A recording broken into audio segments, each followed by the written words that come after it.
주의 전에 올라오신 여러분을 주님의 이름으로 환영하고 축복을 드립니다. 예수님은 스스로를 하늘에 빛나는 별이다, 하늘에 빛나는 샛별이다 라고 말씀을 하셨습니다. 요한계시록 22장 16절 말씀을 보게 되면 나는 다윗의 뿌리요 자손이니 곧 광명한 새벽별이라, 자기 자신을 스스로 광명한 새벽별이다 라고 말씀을 하십니다. 주님께서 왜 이렇게 말씀하셨을까? 예수님께서 이 땅에 빛으로 오심으로 말미암아 사람들의 어두운 마음을 찢으시고 희망의 별을 낳아 주셨기 때문입니다. 죄인이라고 낙인 찍힌 사람들, 정말 보잘것없는 취급을 받던 사람들, 가난하고 힘없고 능력이 없음으로 말미암아 소외를 받던 사람들에게 아니야, 너희들은 귀중한 존재들이야, 너무나 아름답고 존귀한 사람들이야 라는 사실을 일깨워 주셨습니다.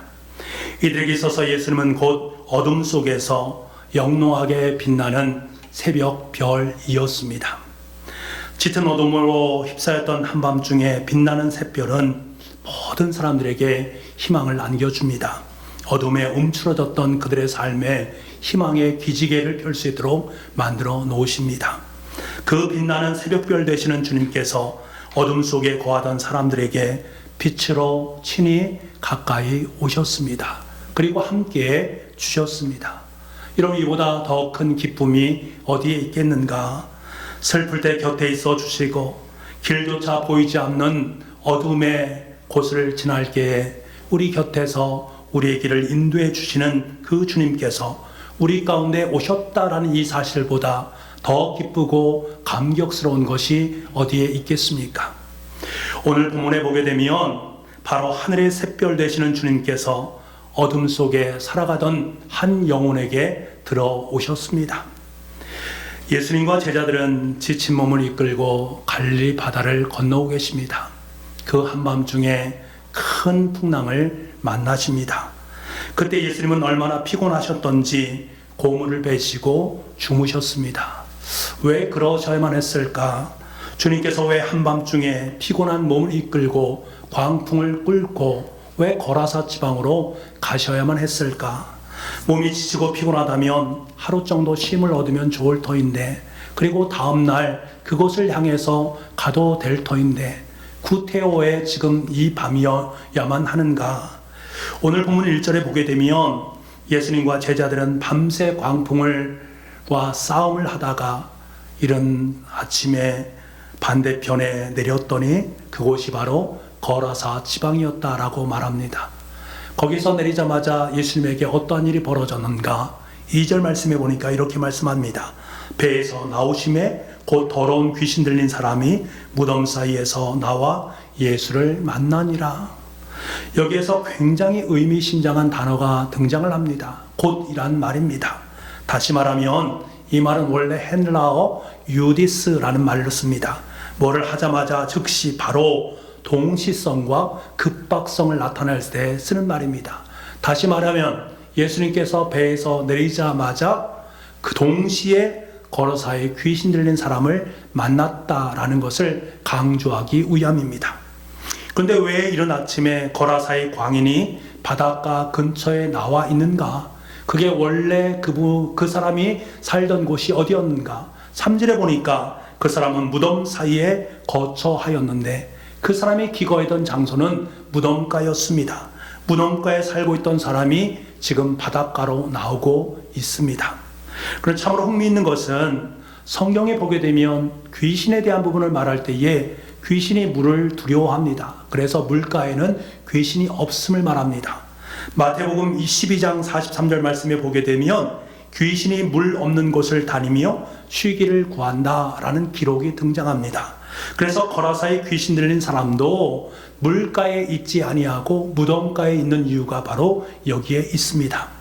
그런데 특이하게 지금 거라사에 귀신 들린 이 사람이 물가로 내려왔습니다. 그것은 분명한 이유가 있지 않겠습니까? 왜 그런 것인가? 여기서 우리가 중요하게 생각할 것은 귀신 들린 사람은 늘상 귀신에 들려 있는 것이 아니라 때로는 정신이 들어올 때도 있다라는 것이지요. 귀신에 들렸다가도 정신이 회복되는 그것을 반복적으로 행하는 것이 귀신 들린 사람의 특징입니다.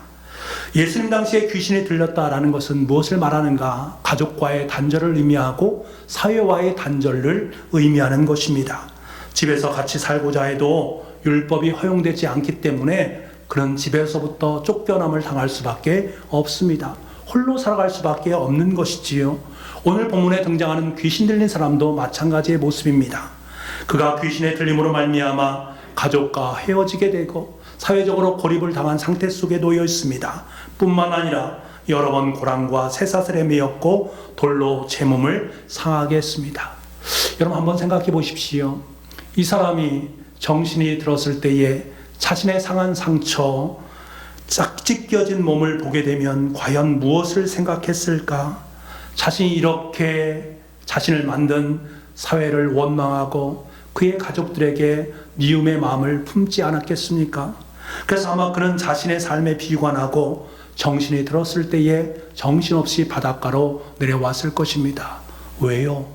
죽음을 맞이하기 위해서, 죽기 위해서입니다. 정말 아프고 힘든 삶이었기에, 너무나 외롭고 힘든 삶이었기에 죽고 싶은 마음이 들지 않았겠습니까? 지금 한 영혼, 한 사람이 죽음을 앞두고 있는 상황 속에 놓여 있습니다. 주님은 이것을 너무나 잘 알고 계셨습니다. 이것을 아시는 주님께서는 그의 생명을 살리시기 위해서 그 늦은 밤에 광풍을 뚫고 걸어서 지붕으로 오셔야만 했던 것이지요. 여러분, 오늘 우리는 이 사건을 바라보면서 우연으로 이루어진 일이겠지라고 생각할 수 있습니다만 전혀 그렇지 않습니다. 하나님에게는 우연이란 말이 있을 수 없습니다. 모든 것이 하나님의 섭리입니다. 거라다 지방에서 귀신 들린 사람을 만나는 것은 우연이 아니라 의도적인 하나님의 손길이었다라는 것을 우리에게 말씀해 줍니다. 왜 그런가? 주님께서는 어둠 속에 있는 한 생명을 너무나도 소중하게 여기셨기 때문입니다. 그 아픔과 절망, 증오와 분노 가운데 생명을 불어넣어 주시기 위해서 그에게 찾아오셨던 것이지요. 지금 귀신에 들린 사람에게 필요한 것은 누구입니까? 가족들이겠습니까? 동료들이겠습니까? 물론 그들도 필요합니다만 그들이 그에게 줄 수 있는 것은 잠깐의 위로뿐입니다. 그들에게 영원한 어둠을 걷어낼 수 있는 것은 오직 예수님 한 분뿐이십니다. 지금 그에게 당장 필요한 것은 어둠을 몰아낼 수 있는 영롱한 샛별입니다. 그래서 주님께서는 빛으로 어둠 속에 놓여있는 광인에게 찾아오신 것입니다.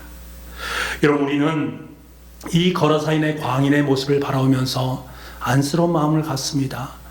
너무나 극단적인 상황 속에 놓여있는 그 모습을 보면서 측은지심의 마음을 갖지 않겠습니까? 하지만 이 광인의 모습을 바라보면서 어쩌면 현대인을 살아가는, 이 땅의 삶을 살아가는 우리들의 모습이 있을 수 있겠다. 우리 삶 속에서도 이 광인이 지금 행하고 있는 그 삶의 형태를 고스란히 품고 있는 내 자신을 발견할 수 있기 때문입니다. 현대인들 얼마나 많이 스트레스를 받고 살아갑니까?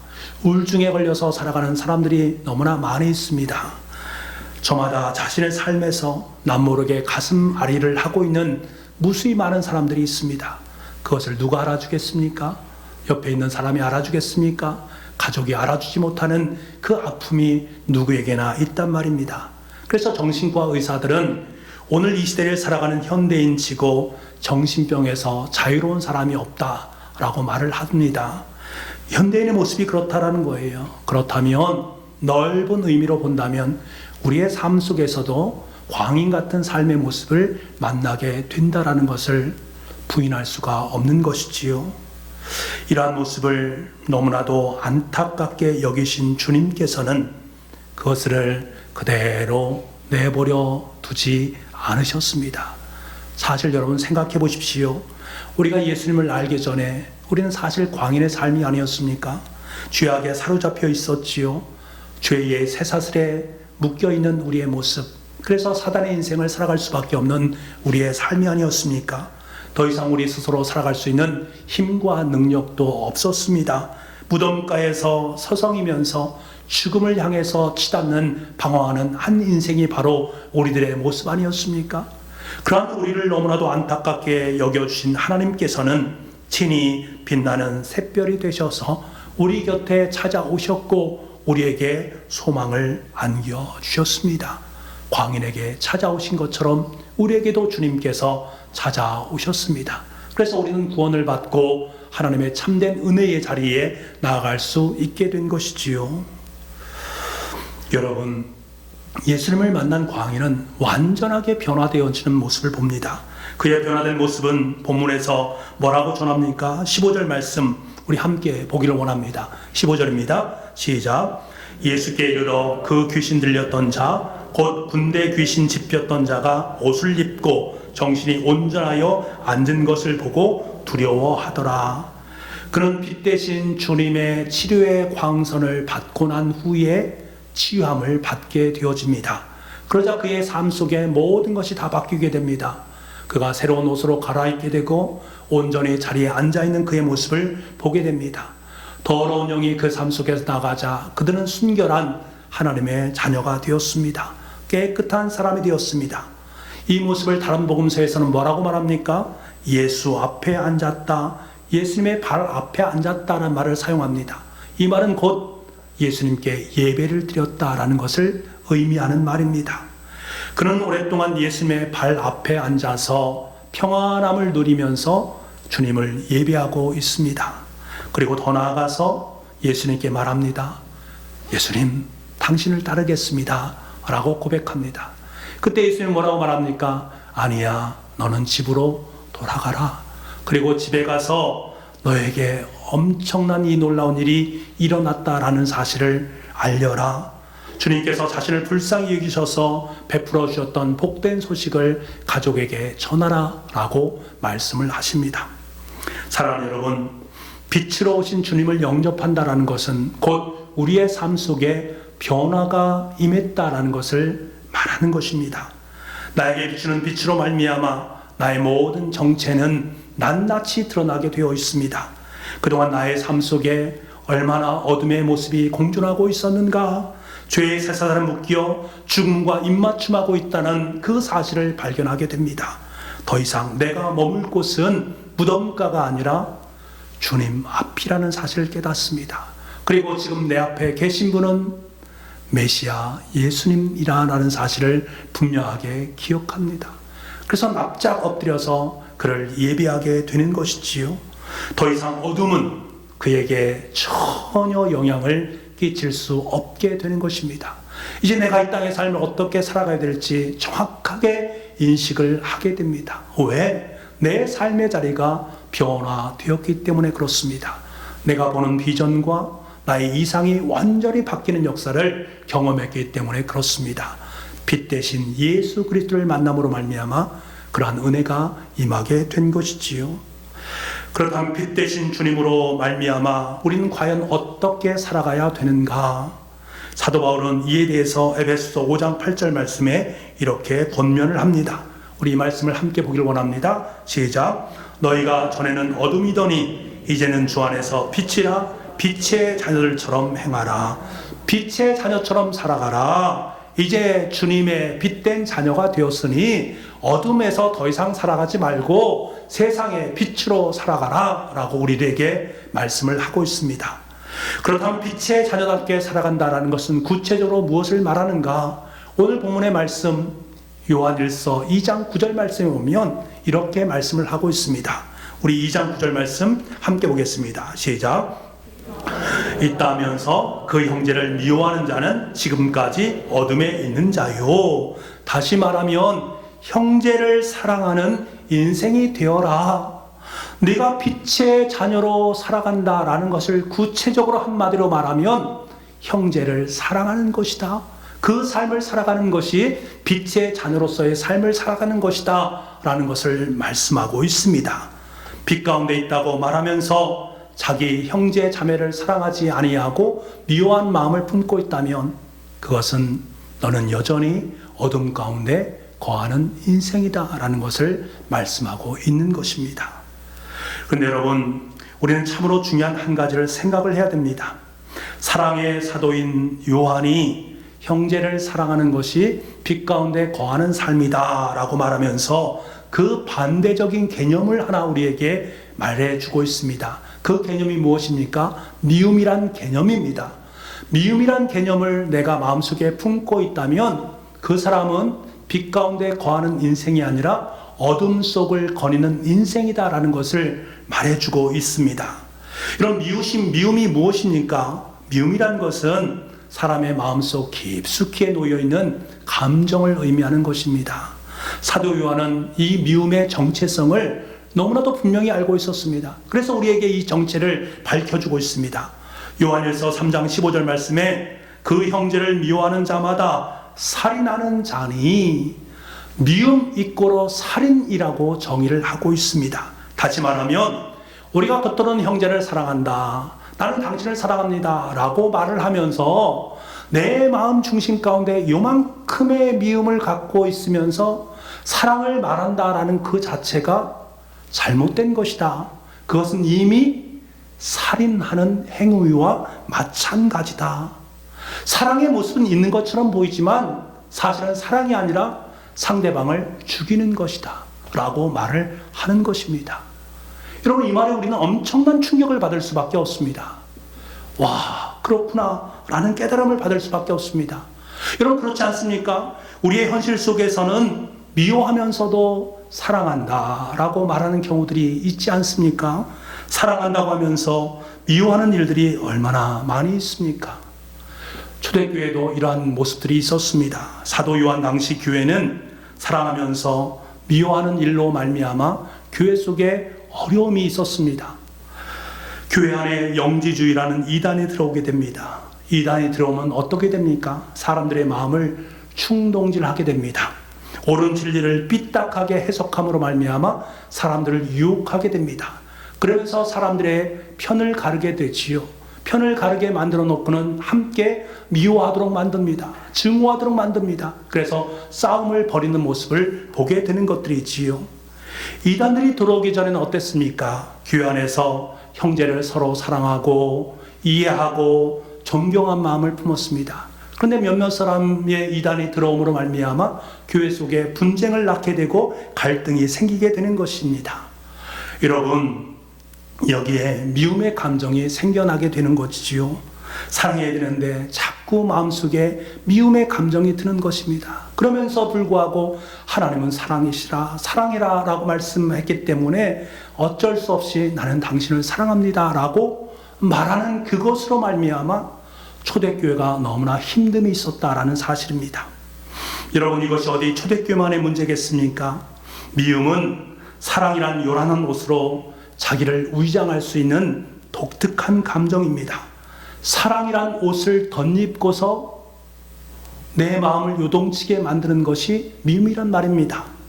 우리 속에도 이런 모습이 있지 않습니까? 상대방에게 미움의 감정을 갖고 있으면서 그분이 장로님이시기 때문에, 그분이 권사님이시기 때문에, 그분이 어르신이기 때문에 어쩔 수 없이 당신을 사랑합니다 라고 말할 때가 있단 말입니다.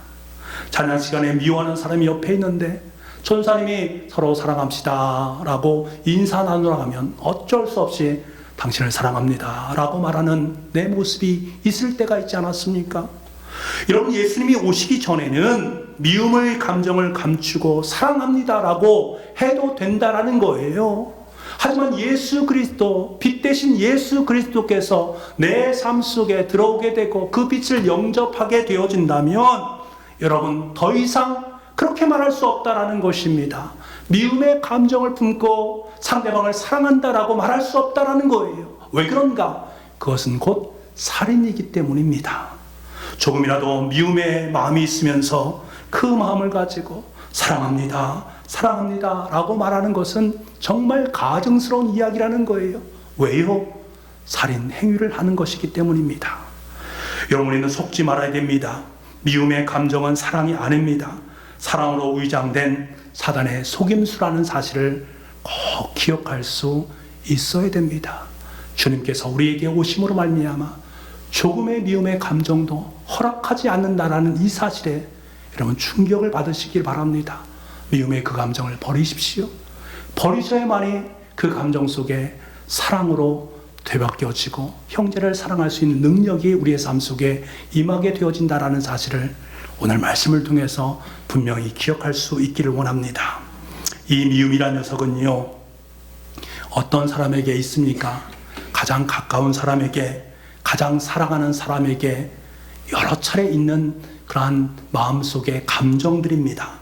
여러분 곰곰이 한번 생각해 보십시오.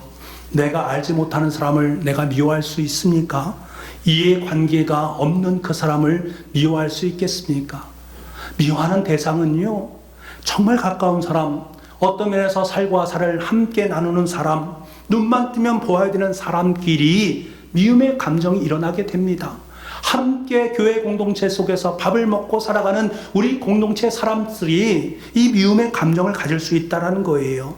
그래서 가까운 그 사람을 상처나게 하고 살인을 자행하게 되는 것입니다. 물론 칼을 들고 죽이는 것을 의미하는 것이 아니라 마음에서 그렇게 살인을 하는 것을 말하는 것이지요. 그래서 사도 요한은 그 형제를 미워하는 자는 이라는 말을 쓴 것입니다. 이 말은 우리가 알지 못하는 세상 사람들을 놓고 하는 말이 아닙니다. 우리 교회 공동체 속에서 한솥밥을 먹는 사람들에게 하는 하나님의 음성입니다. 그 형제를 미워하는 자는 지금까지 어둠에 있는 자요. 이 말을 좀 더 신랄하게 말을 하면, 형제를 미워하는 마음이 조금이라도 있는다면 그 사람은 어둠 속에 거하는 사람이다.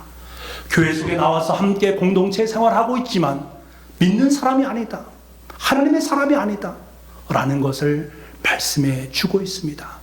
너무나 강력한 말씀이라는 것을 우리가 깨닫는다면 하나님 앞에 두려운 마음을 품을 수밖에 없는 것이지요. 여러분, 사랑이냐 미움이냐는 양자택일의 문제가 아닙니다. 중간지대, 회색지대는 없습니다. 사랑이면 사랑이고 미움이면 미움이지, 하나님께서는 우리에게 애매모호한 사랑을 가르쳐 주신 적이 없습니다. 내가 너희를 사랑한 것 같이 너희도 사랑하라. 생각해 보십시오. 예수님께서 십자가에 못 박히시기까지 얼마나 많은 아픔과 어려움이 있었습니까? 수도 없이 많은 힘듦과 어려움의 과정들, 아마 사람들에게 미움의 감정을 갖기로 한다면 엄청난 미움의 감정을 가질 수밖에 없는 분이 예수 그리스도십니다. 그런데 그 감정을 다 마음속에 품고 십자가에 못 박히셔서 돌아가시면서 그 미움의 모든 것을 사랑으로 바꾸어 놓으시고 그 사랑의 빛을 우리에게 선물로 허락해 주셨습니다.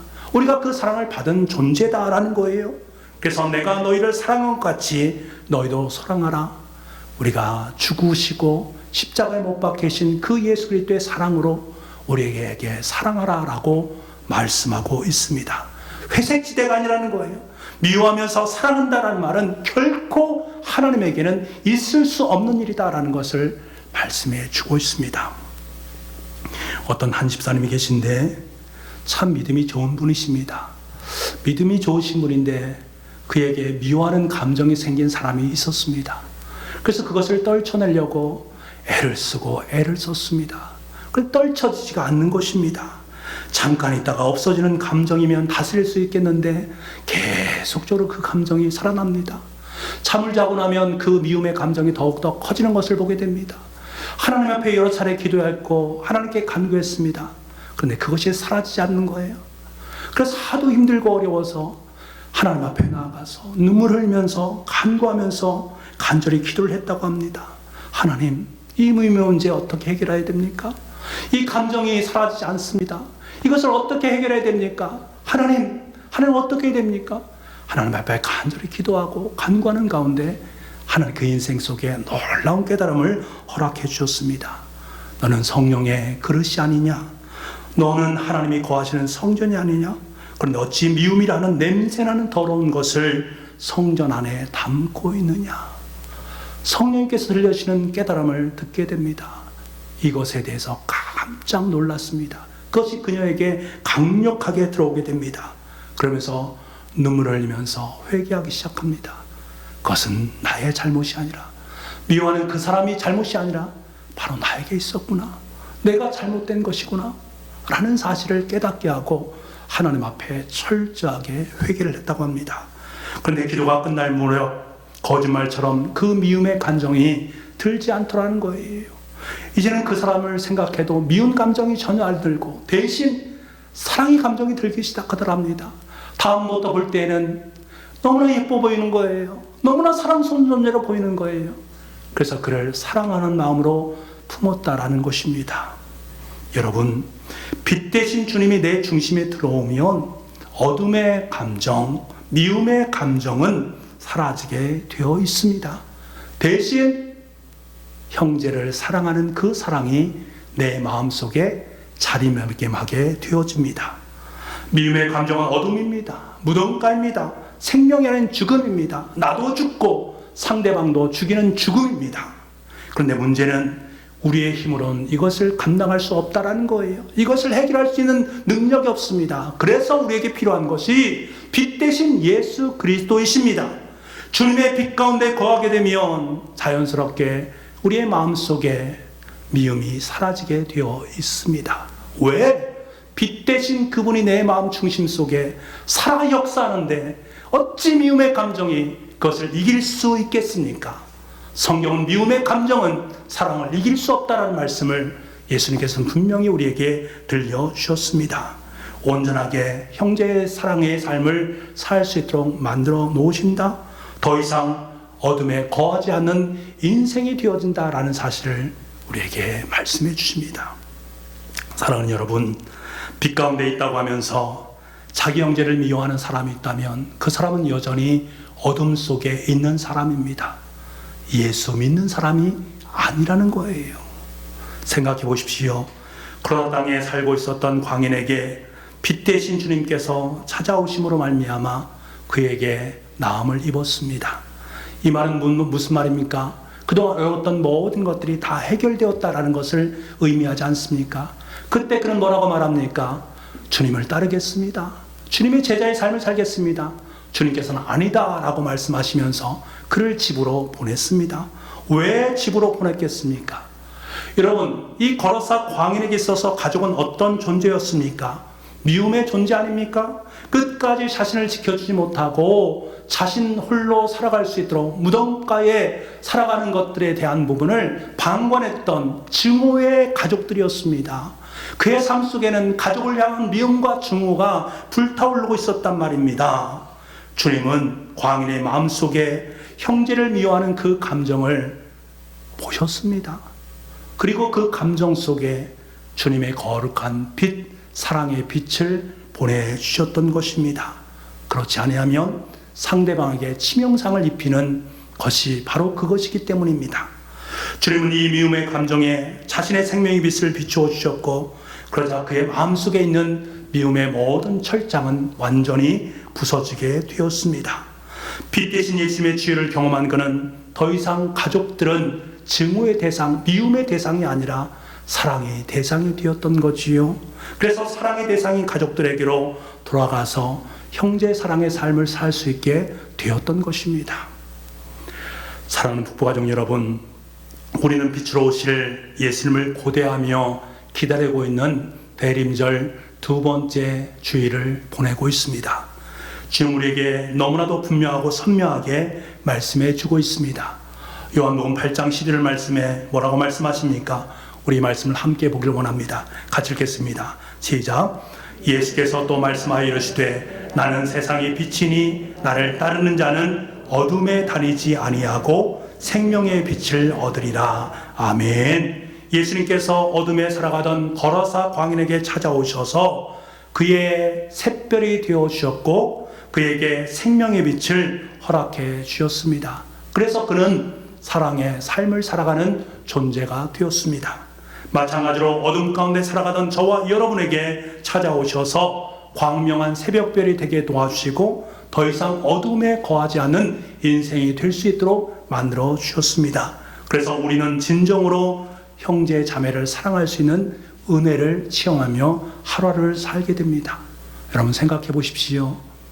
여러분이 옆에 있는 우리 교우들을 바라볼 때에 사랑의 마음이 든다면 그것은 여러분의 마음이 아니라 여러분 마음속에 들어오신 빛 대신 그 사랑의 빛을 쬐는 우리는 그 사랑의 역사로 말미암아서 나의 삶을 통해서 사랑이 드러나는 것입니다. 내가 한 것이 아니라 성령 하나님 예수 그리스도께서 행하신 것이다 라는 사실을 알아야 됩니다. 왜 우리에게 그러한 사명을, 왜 우리에게 그러한 사랑의 삶을 살 수 있도록 만들어 주셨는가? 우리에게 사명을 주시기 위함입니다. 우리를 통해 미움으로 가득 찬 어두운 밤을 보내고 있는 누군가에게 별이 되기를 원하시고 계십니다. 동방의 박사들을 주님께로 이끌었던 그 별처럼 우리도 사람들을 주님께로 인도하는 별이 되기를 원하십니다. 미움으로 가득 찬 세상 가운데 진정한 형제 사랑의 모습이 어떠한지를 영롱하게 빛나는 별이 되어서 세상 사람들에게 아름답게 비치기를 원하시는 그 하나님의 원하심이 저와 여러분의 삶 속에 사명으로 드리워졌다라는 사실을 기억할 수 있어야 됩니다. 바라게는 빛이신 주님의 사랑이 내 마음에 가득히 넘쳐서 이 사랑이 나를 통해서 넘쳐 흐르고 흘러서 어둠의 땅, 미움의 땅인 이 세상 속에 사랑의 빛을 비출 수 있는 그러한 대림절의 아름다운 절기가 될 수 있기를 간절히 소망합니다. 이것이 둘째 주일 저와 여러분의 삶 속에 허락하신 주님의 음성인 줄 믿습니다. 기도하겠습니다. 아버지 하나님, 세상은 어둡습니다. 미움으로 가득 차 있습니다. 그곳에 빛 대신 예수 그리스도를 보내주심으로 말미암아 그곳을 사랑의 장소로 변화시켜 주시고 그곳에 우리를 초대하셔서 빛된 주님의 자녀로 이 땅의 삶을 살아갈 수 있도록 만들어 주셨습니다. 이제 우리에게 사명을 허락하여 주십니다. 미움으로 가득 찬 어두운 마음을 보내고 있는 그 누군가에게 아름다운 샛별이 되기를 원하시는 그 하나님의 음성 앞에 온전히 순종할 수 있는 빛의 자녀들이 다 될 수 있도록 주님 역사하여 주옵소서. 모든 말씀을 예수님의 이름으로 기도하옵나이다. 아멘.